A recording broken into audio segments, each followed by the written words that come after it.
আওলা ঝাওলা নামের একটি গানের মডেল হলেন চিত্রনায়িকা দিঘি। গানটির কথা লিখেছেন মিজানুর রহমান, সুর ও সঙ্গীতায়োজন করেছেন শওকত আলী ইমন। ভিডিওটি নির্মাণ করেছেন উজ্জ্বল রহমান, কোরিওগ্রাফিতে ছিলেন আসাদ খান। আর টিভির স্টুডিওতে জমকালো আয়োজনে নির্মাণ হয় ভিডিওটি।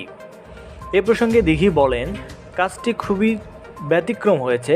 গানের তালে তালে এর সঙ্গে আমি নেচেছি। সঙ্গে ছিলেন আরও বেশ কিছু সহশিল্পী। মনে হচ্ছিল মিউজিক ভিডিও নয়, সিনেমার গানের শুটিং করছি। ভিডিওটি নিয়ে আমি খুব আশাবাদী। দর্শক শ্রোতারা পছন্দ করবেন বলেই বিশ্বাস।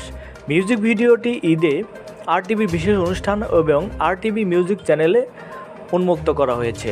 প্রসঙ্গত, শিশুশিল্পী হিসেবে দেশজুড়ে জনপ্রিয়তা পেয়েছিলেন দিঘি।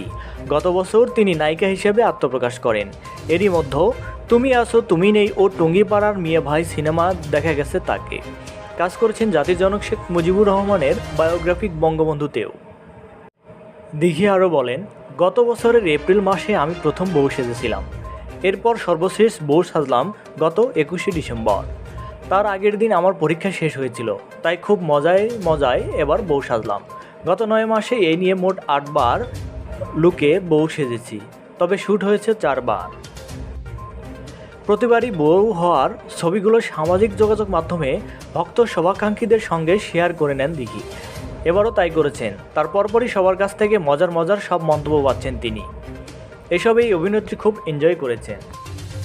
প্রিয় দর্শক মণ্ডলী, একটি কথা না বললেই নয়, আমাদের চ্যানেলের সমস্ত ভিডিও শুধুমাত্র বিনোদনের জন্য। বিভিন্ন সময় রূপকর্তে শিল্পী কলাকৌশলীদের ছবি ব্যবহার করা হয়। এটা সবাই বিনোদন হিসেবে গ্রহণ করবেন। ধন্যবাদ।